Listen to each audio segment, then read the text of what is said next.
Chapter 511. It was afternoon when Dustin arrived at the Harmon estate in a hurry after getting the news. He was greeted by the sight of armed soldiers surrounding the compound. Hundreds of armed men from the elite forces of the Harmon family guarded the entrance in what appeared to be a standoff, and both sides weren't about to back down. Down. Harmons, I will make myself clear, hand over the suspect, or we'll subject everyone to the same punishment. The commander in charge bellowed, his full voice echoing through the compound. Behind him, the soldiers stood stiffly while holding the guns. Once the commander gave his orders, these soldiers would shoot mercilessly. What's all this about? Dustin frowned at the violent confrontation. He wondered how the Harmons got involved with the military. Sir, what calls for the mobilization of these forces? Dustin went up to him and questioned. I was ordered to capture the suspect. Unrelated personnel, please leave the grounds right now. The commander barked in his face. Mr. Rhys, you're here. Please, come on in. Jack, the butler, immediately spotted Dustin and asked that the elite forces make way for Dustin to enter. The crowd parted before swiftly closing up the path again after Dustin made his way into the building. Listen up, people in there. I'll give you half an hour. If you refuse to hand the suspect over, do not blame us for forcing our way in there. The commander gave his final warning, but the elite forces did not budge at all, even if they had to risk death. Mr. Rhys, Ms. Harmon is in the meeting room. Please come with me. Jack ignored the commander's threats and led the way. A perplexed Dustin followed closely behind him. The meeting room of the Harmon estate was filled to the brim. The core members of the family convened at the venue. They were whispering to each other. Meanwhile, Trent Harmon sighed with a troubled expression while Jacob Harmon paced the room. Apprehensively, Natasha and a few others stayed by the side of an unconscious Hector Harmon. Natasha, what's wrong? Dustin showed up in the room with a solemn look. Dustin, you've arrived at the right time. Please check on my dad. Natasha's face lit up, and she frantically pulled Dustin over to a pale and sweaty Hector, who had blood stains on his outfit. Without further ado, Dustin performed a detailed checkup on Hector and announced, your dad is weak because he has recently recovered from a grave illness. To top that off, he was drinking like a fish, and that's why he fainted. He should be fine. That's good to hear. A relieved sigh escaped from Jessica's lips. Can you wake him up? Natasha asked. Yes, but I wouldn't recommend that. It would be best to just let him rest, Dustin replied. We're running out of time. We need to wake him up, or else the family will be doomed. Natasha did not look like she was joking. Is it that serious? Eyes twitching, he immediately took 3 needles and inserted them into Hector's pressure points between the brows, near the front hairline, and right under his nose. Soon after, Hector's eyes fluttered open. Dad, do you recall what happened last night? Natasha immediately asked. Last night. Hector rubbed his head and said groggily. Last night, it was the birthday event of the regional deputy chief, Sir Moran. I was drinking at his place. Why? Chapter 512. Dad, did you do anything other than drink? Natasha pressed on. What do you mean? He was puzzled by her questions. Dad, think carefully. You can't make a mistake here. She was dead serious. I think I blacked out from drinking. I can't remember a thing. What happened? Hector frowned softly. Natasha finally dropped the bomb. Dad, Sir Moran's daughter was dead. She's dead. He was stunned by the news. How did that happen? We don't have the details yet, but rumors had it that you were the murderer. Natasha informed him. Did they say I was the murderer? He was completely lost. Eyes bulging, he shook his head vehemently. No, that's impossible. No matter how drunk I am, I would not kill someone. He might be a lightweight, but he was a well-behaved drunk. Normally, he'd be dead asleep after he was drunk and never made a scene. I don't believe them either, but witnesses claimed they saw you murder her. Sir Moran's forces are at our door, and they will force their way in at any time. Think carefully. Did you do it or not? Natasha growled. The regional deputy chief was the third in command in Millsburg, and he had the power to ruin the Harmons with a command. I really can't recall a thing, but I believe that I would never do that. Hector furrowed his brows. Gosh, Hector, what's that good for? Sir Moran doesn't believe that. Trent shook his head slowly. Yeah, Trent, how could you black out from drinking at someone's birthday event? You do not have self-control at all. Jacob seemed disappointed and furious at his sibling. The family had enough on their plate, and the new accusation added insult to injury. Uncle Hector, turn yourself in if you were the culprit. Don't drag your family into it. At that moment, a slender and alluring beauty emerged from the crowd. She was Trent's eldest daughter, Kate. Trent had a son and daughter, but after Quentin's death, Kate immediately came to her father's side from Estonia. Kate Harmon, stop spewing nonsense. My dad is not a murderer. Ruth glared at her cousin. Better not get ahead of yourself. It's not uncommon for drunk people to commit crimes accidentally. If Uncle Hector is innocent, why would Sir Moran send his men to arrest him? Kate remarked as if stating the obvious. Ruth was dumbfounded. The accusation might be hard to believe, but there was always a dreadful possibility that it might be true. The problem was that Hector could not recall any memories from that night. Could someone have pinned the murder on him? Dustin blurted out. Natasha, deep in her thoughts, said, the possibility has crossed my mind, but I don't have evidence for now. We need a detailed investigation. It was too much of a coincidence for the murder to happen at that point. She had reason to suspect foul play. I heard that Sir Moran's daughter was murdered after being sexually assaulted. Uncle Hector, did you get horny after you were drunk and took advantage of her? Kate dropped another odd speculation. Bullshit. My dad is not a rapist. Ruth instantly jumped up and down with anger. Natasha and Jessica, though quiet, both frowned at the allegation. Kate was an impertinent young lady. Kate, stop that nonsense. Trent berated his daughter. Your Uncle Hector is a good man. He'll never do anything like that. Someone must have framed him. You'll never know what a man's like behind his back. Who knows? Kate's reply was loaded. That's enough. Are you going to add to the mess that this family is already in? Natasha finally chastised Kate. Kate merely sneered. You shouldn't be yelling at me. Start worrying about cleaning up your dad's mess. Natasha was on the verge of an outburst when Jack ran in with urgency. Ms. Harmon, things are bad. The soldiers out there have barged in. Chapter 513. They barged in. Natasha's expression dropped. Quick. Get Dion to stop them. Before the truth prevailed, she would never allow him to arrest her dad. Stop. Suddenly. Hector yelled at Jack, let them in. No one shall stand in their way. Dad, what are you doing? Natasha frowned. The truth will speak for itself. I have nothing to fear if I didn't commit the crime. Hector declared loud and clear. But have you ever given it some thought? If I make a move now, I'll never clear my name. Hector wore a somber expression on his face. Fighting against Sir Moran's forces could be perceived as resisting arrest, or, worse, staging a revolt. The Harmons could not afford to be accused of this grave crime. Hector's right. We can't butt heads with them. Tell all the Harmon disciples to stand aside.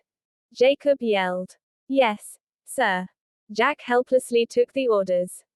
Natasha and the rest were worried, but they were aware of the importance of not adding fuel to the fire. Otherwise, the confrontation might spiral out of control. Where's Hector Harmon? The commander, dressed in uniform, marched up to the doors of the meeting room, with a large number of armed soldiers behind him. These were troopers who were in service, and their murderous air sent chills down one's spine. I am Hector Harmon. Sir, what are you here for? Hector calmly greeted the commander and his men. You sullied Sir Moran's daughter and brutally murdered her. We are under orders to arrest you for trial.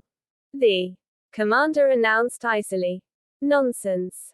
My dad never killed a soul. You must have gotten it wrong. Ruth instantly protested. Sir, my husband has been a morally upright man. He couldn't have committed such a huge sin. He must have been framed. Jessica fought for her husband. That's right. Our patriarch must have been framed. The family members immediately voiced their support for Hector Harmon, who was known for his honorable character. No one else in the family could claim to be more virtuous than Hector. Framed him. That's a joke. The commander's face was taut. We have solid evidence that clears all the doubts. Those who are not involved, please leave the scene now. Sir, you claimed that my dad is guilty. But where's the evidence? You need a reason to arrest him, isn't that right? Natasha questioned the commander. He bellowed, the witness account is clear evidence of Hector Harmon murdering the young lady when he was drunk. A witness can be bought. With money, one can forge a witness statement. It's pretty common, Natasha argued. She was displeased by how they wanted to charge Hector over the words of a few witnesses. Is a witness account unreliable? All right, then. I'll show you some physical evidence. The commander played a video on his phone. The angle of the footage resembled that of a surveillance camera. In the video, one could see a stocky man assaulting a young lady in her prime. First, he sullied her, followed by suffocating her to death. His actions were inhumane and would incur wrath from anyone. After choking the lady to death, the man turned around and showed his face. It was Hector Harmon. How is that possible? Everyone looked horrified when they saw Hector in the lootage. They never expected that he was the real criminal after all. One could buy off witnesses, but it was hard to create physical evidence out of thin air. Still, the revelation was too shocking, and everyone struggled to process it. That's impossible. My dad would never kill someone. Ruth shook her head forcefully as the color drained from her face. How did it turn out this way? Jessica's eyes widened in disbelief. Chapter 514. Jessica had always believed her husband, but the result at the moment had left her completely stunned. Hector, look at what you have done. Trent was exasperated. Why, you son of a bitch? You're not worthy to be the patriarch. Flying into a rage, Jacob threw a punch at Hector's face. Such a scandal was going to bring extreme humiliation to the entire family. Dad, you. Knitting her brows. Natasha wanted to say something, but the words were stuck in her throat. At first, she firmly believed that her father had been framed. However, looking at the pieces of irrefutable evidence now, she was at a loss as to how to defend him. Even Hector was inexplicably shocked. It was indeed his face that appeared in the video. On top of that, the way that person dressed up was also just like his. Did I really kill someone after getting drunk? Hector muttered inwardly. At the thought of that, Hector coughed up a mouthful of blood, not able to withstand the shock. His face was ashen white. Dad. Natasha wanted to support him subconsciously but was stopped by him. Natasha, I'm sorry for dragging you all into this mess. Now that I've done something like this, how can I continue to live with myself? As soon as he finished speaking, he snatched the gun from the commander and pointed it at his own head. He pulled the trigger, attempting to use his death to make up for his mistake. Dad. Patriarch. Everyone at the scene was taken aback by that. They wanted to stop him, but it was too late. As the loud gunshot pierced the air, the bullet missed its target and brushed past Hector's forehead by a hair's breadth, leaving a streak of red on his skin. It was Dustin. He had seized the gun in Hector's hand. Mr. Hector, we haven't gotten to the bottom of the situation yet. There's no need to go to this extreme. Dustin frowned. He did not expect Hector to be so cruel to himself. Hector directly sought to end his life because of a crime that had not been confirmed. If Dustin hadn't been fast enough, Hector would have been dead by now. It's normal to be punished for making a mistake. Only by paying it with my life can I make up for my sin. Hector had been upright throughout his entire life. How could he carry on with his life when something like has this happened? Mr. Hector, there's something fishy about this matter. Don't act recklessly. Let's wait until we get the ins and outs of it, Dustin said solemnly. That's right. You're not going to solve anything by dying. As the patriarch of the Harmon family, how could you seek death to escape your responsibilities? Natasha reproached. Hector was at a loss for words. He had only wanted to save his family's reputation, so he didn't think about it too much. Dad, give us some time. I believe we can bring the truth to light, Natasha said. She felt that something was amiss about this matter. Right then, the commander uttered coldly. All right, I have no spare time to see how affectionate your father-daughter relationship is. Hector, you've committed murder, and the evidence is indisputable. Now you need to come with us to assist in our further investigation. Then, the commander waved his hand. 2 soldiers stepped up at once and cuffed Hector. Dad, it's easier to die than live. Take care of yourself. We will definitely save you. Natasha was serious. Hector nodded, not saying anything more. Take him away. With that, the commander led the rest of his people and left the place. Sis, what should we do now? Ruth was in a fit of panic. This is a serious crime. If we don't save Dad in time, his life is probably going to be at stake, she thought. Quick. Assemble all the resources we have and look into this matter comprehensively. Don't miss out on any clues or details. Natasha ordered. Hearing that, everyone immediately began to take action. This matter had caused chaos in the Harmon family. Chapter 515. The fact that Hector was arrested caused quite a stir among the members of the Harmon family. Everyone was rushed off their feet, using whatever connections they had to prove Hector innocent. Hector was the patriarch of the Harmons. He represented the family. If he was really charged with murder, not only would he be ruined, but the whole Harmon family would also be terribly criticized by the public. After giving out the order, Natasha called some of the trustworthy people to her room to discuss the countermeasures. Not everyone in the family stood on the same side. Trent and Jacob harbored their own thoughts. She naturally didn't trust them. What do you think about this matter? Natasha asked, glancing around. Could it be that Dad got sloshed for real, so Ruth trailed off? Before Ruth saw the video, she was sure that her father was not the kind of person who would commit such a crime. However, now that the evidence was right before her eyes, she couldn't help but doubt his innocence. Your dad is well aware of his alcohol tolerance level. But why did he drink so much this time that he couldn't even remember what he did after that? Jessica's expression didn't look good. Natasha, saving Mr. Harmon is what's most important right now, Jack said worriedly. It was going to be hard for Hector to clear his name anytime soon. Hence, keeping him safe and sound for now was their top priority. Dustin, what do you think? Natasha looked at him. I don't think it's a coincidence that this matter happens at this time. Your dad is probably being set up by others, Dustin replied. Ruth furrowed her brows. That's what we hope too, but all the evidence is directed at Dad. No one will believe us. Sometimes, what we see might not be the truth, so we mustn't just look on the surface, Dustin said, shaking his head. You've gotten a clue? Natasha asked. Those who have been around will know that there's a special skill in this world, which is called face-changing art. I suspect that someone has impersonated your dad and committed the crime. Face-changing art. The rest of them exchanged glances with one another, shocked by Dustin's words. Remember the Dark Lord's disciple who showed up at the annual gathering that day? She had used face-changing art to disguise herself as Celeste, Dustin explained. That's right. When she escaped, I think she left behind a human face mask. Ruth said. That is to say, Hector might be framed for real. Jessica's eyes brightened. Although they knew nothing much about face-changing art, this speculation was their only hope at the moment.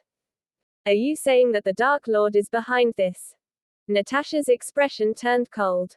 This wasn't just about dirtying Hector's good name. It was also about ruining the reputation of the Harmons and bringing the family to the brink of collapse. What a merciless move. Natasha muttered inwardly. It's possible, but there's also someone who we mustn't leave out, Dustin reminded. Who? Natasha narrowed her eyes. Tyler. Dustin's voice was flat. He was rejected at the annual gathering. Judging from how the Grant family conducts themselves, it's impossible for them to gloss over the matter. Seriously. Ruth frowned in thought. The Grant family is one of the top 3 most prominent families. It's impossible for them to do something like this. Moreover, framing my father won't bring him any benefits. It's just my guess. If we want to catch the culprit, it'd be best to investigate from here as a start, Dustin said. Jack, get the shadow guards to look into these immediately. Natasha gave the order directly. Noted. Jack obeyed and left in a hurry. Right then, a glint of silver light surged from the window all of a sudden and landed fiercely on the wall. It wasn't until they had taken a closer look that they realized it was a silver hairpin with a piece of paper attached to it. Miracle Doctor, I know who the culprit is. Come alone to Lilirius Restaurant tonight at 8 p.m. See you then. The note was signed off by someone called Azalea. Chapter 516. Azalea. Natasha arched her brow. Do you know her?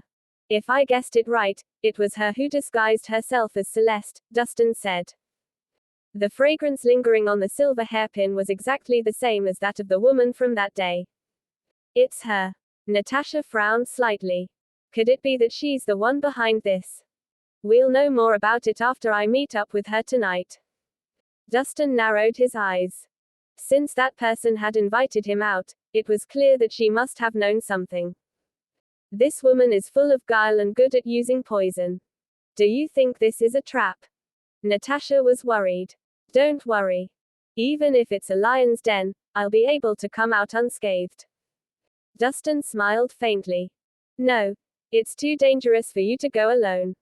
I'll send a group of shadow guards to protect you, Natasha said with a solemn expression. The Dark Lord's disciple was nowhere near kind. Natasha didn't want Dustin to risk his life. With how insistent she was, Dustin didn't refuse her anymore. Okay. As a retro-style restaurant, Lilirius Restaurant was usually lively. However, it seemed surprisingly deserted that night. After getting out of the car, Dustin entered the restaurant and looked around. There was no customer. He casually chose a seat next to the window and enjoyed his drink while waiting for Azalea to show up. Quick. Go and catch the person inside. At that time, several SUVs roared and pulled up outside the restaurant. Equipped with weapons, a group of black-clad, masked men got out of the cars and rushed into the place fiercely. When the man in the lead saw Dustin, he took several steps forward and jammed his machete into the table. You're Dustin? Stephen Lewis asked maliciously. You've been following me for half an hour. You can't possibly still not know who I am, can you? Dustin held his cup, looking calm. He had sensed that he was being watched the moment he stepped out of the Harmon residence. However, instead of alerting the other party, he kept quiet about it to see who was behind it. Stephen smirked. You've got some guts. I didn't expect you to be so composed. Who are you? What do you want to do? Dustin demanded. I heard that you have the flower of Crimson Gem. Hand it over, and I'll spare your life today, Stephen said. He had been keeping a close watch over the Harmon residence for 2 days to catch him. Flower of Crimson Gem. You're someone from the Grant family. Dustin raised his eyebrow. Only a few people knew that he had the flower, and Jayla was one of them. HMPH. Cut the crap. Are you giving or not? Stephen's face darkened. No. Dustin gulped down his drink. Then, you're just asking for death. Stephen flew into a rage and was about to launch an attack on Dustin. Right then, a charming female voice floated across the air. Have you asked for my permission to make a scene at my place? When everyone looked over, they saw a veiled woman in skimpy clothes slowly descending the stairs. Although her face couldn't be seen clearly, her body figure was extremely hot and seductive, well-developed breasts, curvy buttocks, and a slim waist. She looked like a masterpiece, especially when she walked with her hips wiggling, exuding her alluring charm. The group of men in black were stunned. With their eyes lit up, they couldn't help but swallow their saliva repeatedly. Chapter 517. Whoa. I've never seen such a hot body before. I don't need to look at her face. Her fair and slender legs alone are enough to get me hooked for a year. Damn. I can't take it anymore. She is F-seeking seductive. The moment the veiled woman showed up, all the black-clad men had a hard time holding back their lusts.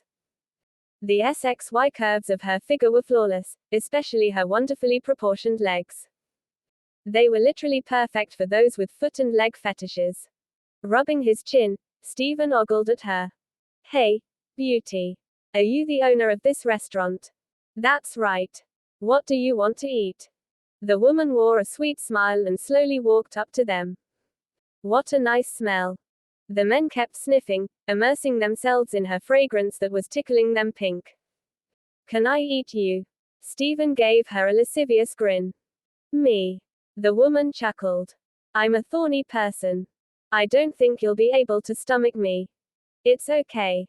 There is no rose without a thorn, he uttered, licking his lips. Really? Let's see if you can walk your talk. She smiled mysteriously. Stephen tugged at his clothes, looking like he was in dire need of devouring her whole. When the rest of the men saw that, they burst into laughter and began to tease her. You're lucky today, beauty. Stephen is extremely good at this. It looks like your man must have failed to satisfy you. No worries, you have our company tonight. As they laughed, they had already trapped the veiled woman in the middle. Smiling, she pointed to Dustin. Compared to you, I like the handsome man over there more. HMPH. He is only pleasant to the eyes but of no use. Exactly. Look at how thin he is. The men scoffed at Dustin. Do you want to play with me, Mr. Handsome? The veiled woman ignored the other men. No. Thank you. Go ahead and play with them. Dustin continued enjoying his drink, completely unfazed. Did you hear that? He doesn't have the guts. With an evil grin, Stephen reached out to grab her buttocks, but she easily dodged his touch. You'd better keep your hands to yourselves, or else I'll get angry, she warned. Hearing that, Stephen got even more excited. Angry. Ha ha. Come on, show me how angry you can get. Sure. The woman crinkled her mouth into a slight smile and gently blew into her palm. Right then, a puff of red smoke came through and permeated the air, enveloping everyone in it. What's this? It smells so good. The men sniffed the scent subconsciously. However, in less than 3 seconds, they felt dizzy and were struggling for breath. This is bad. The smoke is poisoned. Stephen's expression changed, and he immediately covered his mouth and nose. Unfortunately, it was too late. Those who had inhaled the smoke fell to the floor, their faces contorting in pain as blood oozed out from their mouths and noses. Bitch! How dare you poison us? I'm going to kill you. At the sight of his subordinates slumping down one after another, Stephen flew off the handle and drew his machete to attack her. However, as soon as he moved, he lost his balance and tumbled to the floor. I wasn't lying when I said that you wouldn't be able to put up with me. The veiled woman smirked. Chapter 518. Stephen was seething. He spat out a mouthful of black blood and died on the spot. In 3 minutes, all the black-clad men collapsed to the floor and kicked the bucket. Miracle doctor, I've helped you get rid of all the nuisances. It's only the 2 of us now. The veiled woman came over with a charming smile and sat beside Dustin. Don't you think you should thank me for solving your problem? Well, they were not really a problem to me. Let's get down to business. What's your motive for calling me here? Dustin asked. I'm just a weak lady. What kind of motives can I have? Don't think of me so badly. Azalea teased. If that's the case, tell me.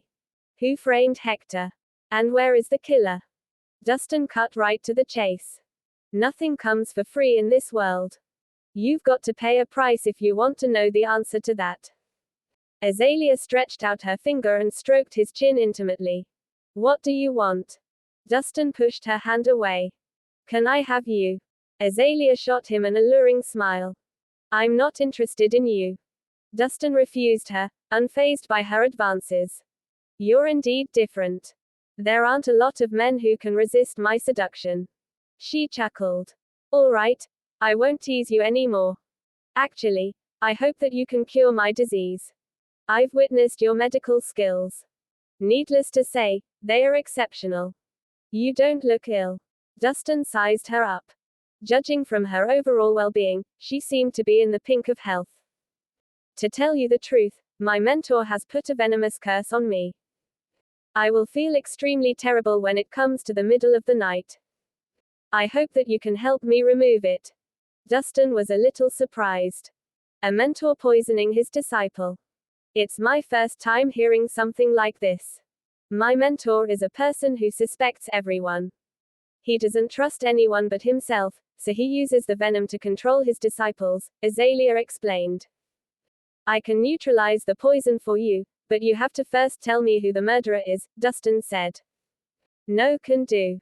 What if you go back on your word after I've told you the truth? The world was full of danger. Azalea dared not trust anyone easily. After a moment's thought, Dustin agreed in the end. Fine. I'll remove it for you first. You'd better not come up with any tricks. I'm just a weak lady. Do you think I'm capable of doing that? Azalea rolled her eyes. Open your mouth, Dustin said, not intending to waste his time talking to her anymore. Azalea lifted her veil slightly, revealing her delicate lips. Dustin flicked a pill into her mouth with his fingers. Then, he took out a silver needle and poked it at her body a few times at lightning speed.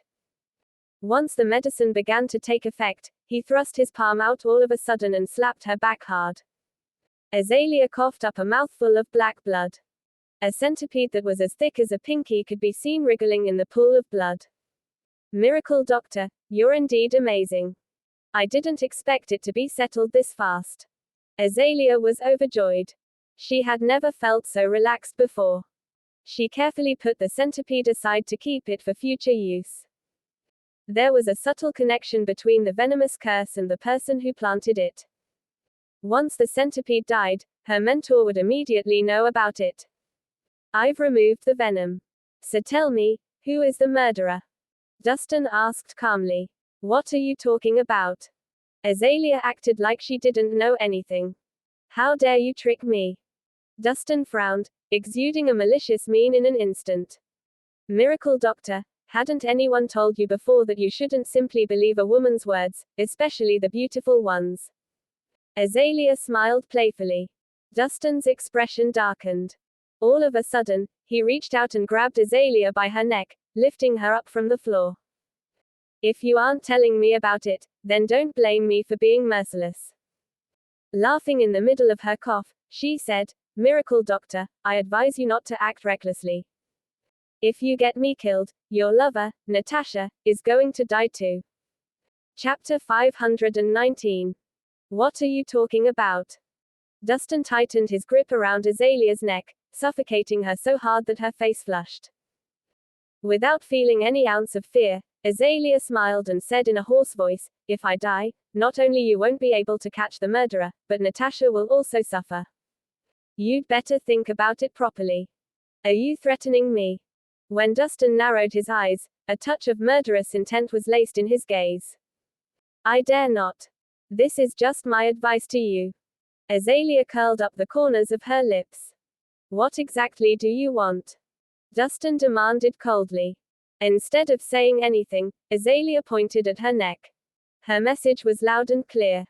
With a slight frown, Dustin still let go of her neck. Azalea slumped down on the floor in an instant and panted heavily. It hurts. Miracle Doctor, I was just joking. Why did you have to be so rough?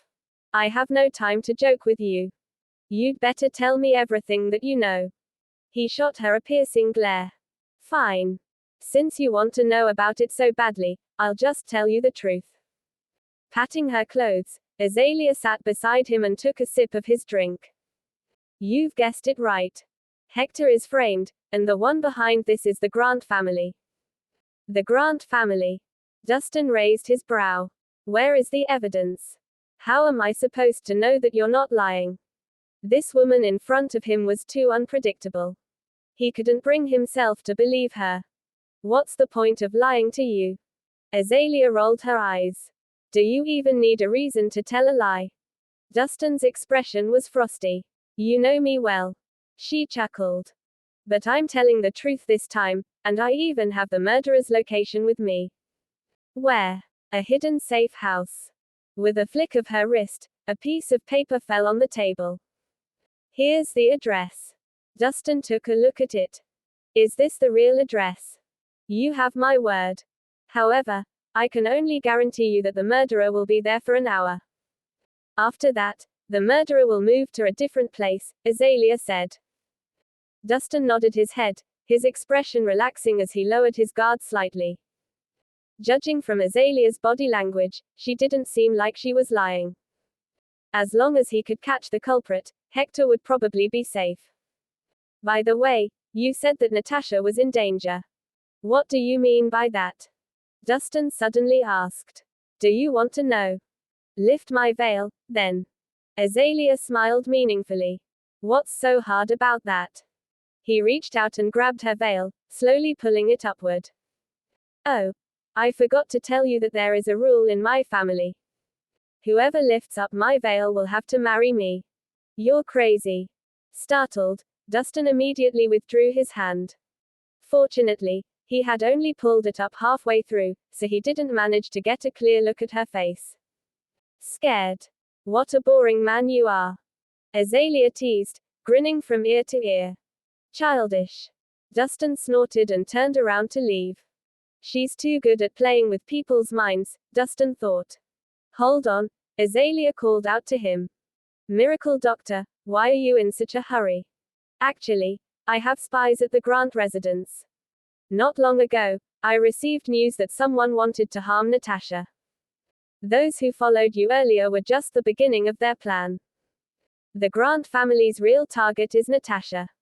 When Dustin heard what she said, he stopped his steps all of a sudden and looked at her. The Harmon residence is heavily guarded now. It's not easy for the Grants to barge in. True enough, but what about luring the target away? Azalea quirked her lips. What do you mean? He frowned. Well, if I'm someone from the Grant family, I can simply find a reason to lure Natasha to leave the house. Azalea shot him a half smile. Right then, Dustin felt a wave of uneasiness. At the moment, the Harmon family was leaderless, and on top of that, it was in a mess. Chapter 520. Natasha would definitely do whatever she could to save Hector, and her concern for her father would only make her fall into traps easily. At the thought of that, Dustin immediately took out his phone and dialed Natasha's number. However, the line couldn't get through. She's not picking up. In that case, it seems like the Grant family has made their move, Azalea remarked. Miracle Doctor, time is tight. You have to choose whether to go to the safe house to catch the murderer or to save Natasha. You can't have your cake and eat it too. Only kids will choose. I want both. As Dustin spoke, he made a hand gesture at the window. Soon, Isfrid hurriedly walked in with a few shadow guards. Mr. Rhys, we're at your command, Isfrid said respectfully. Dustin handed the piece of paper with the safe house's address to Isfrid. This is where the murderer is hiding. Bring your men and head over there right now. What about you, Mr. Rhys? I have something else to do. Hurry up and go, Dustin urged. Yes, sir. Isfrid dared not hesitate and immediately left the place. Seeing that, Azalea fell silent with a smile on her face. Upon walking out of the restaurant, Dustin called Ruth. Ruth, is your sister at home? She left with a group of shadow guards after receiving a call not long ago. What's the matter? Ruth replied. She left. Where did she go? Dustin continued asking. I think she went to Basilisk Hall. Your sister is in danger. Send help over immediately. Then, Dustin hung up the phone and drove straight to Basilisk Hall.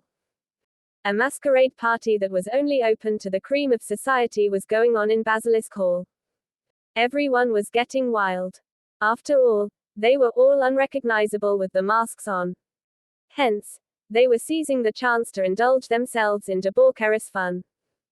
With a cigarette in her mouth, Jayla sat on the couch and watched the skimpy guests on the dance floor, who were getting amorous with one another. As a whole, the party looked like a dissipated one. Right then, a bodyguard walked up to her and reported in a low voice, Ms. Grant, Natasha is here. Oh, that's fast. Bring her in. Jayla put on a playful smile. Yes. The bodyguard obeyed and went away. Seconds later, Natasha came in with the bodyguard. Looking at how wild the atmosphere of the party was, she couldn't help but frown. This is way too much. They don't have any self-restraint at all, Natasha thought. Jayla stood up with a glass of red wine in her hand. Natasha, I didn't expect you to have the guts to come over. I came here only for the truth. Who exactly framed my father? Natasha demanded. Before this, Natasha received a call from Jayla and was told that the latter had a way of saving Hector. Hence, Natasha immediately rushed over. Well, get down on your knees if you want to know the answer, Jayla said with a mocking smile.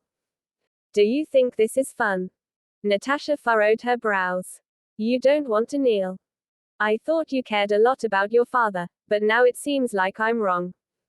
Jayla sneered. Will you tell me the truth if I fall to my knees? It's not your place to negotiate with me. If you don't want your father to die in prison, do as I say. Jayla shouted. After hesitating for a while, Natasha finally kneeled on the floor. She knew Jayla was humiliating her on purpose. However, for the sake of Hector, Natasha had no choice but to swallow her pride. What a good daughter. Jayla curled the corners of her lips into a nasty smirk. Now, take off your clothes.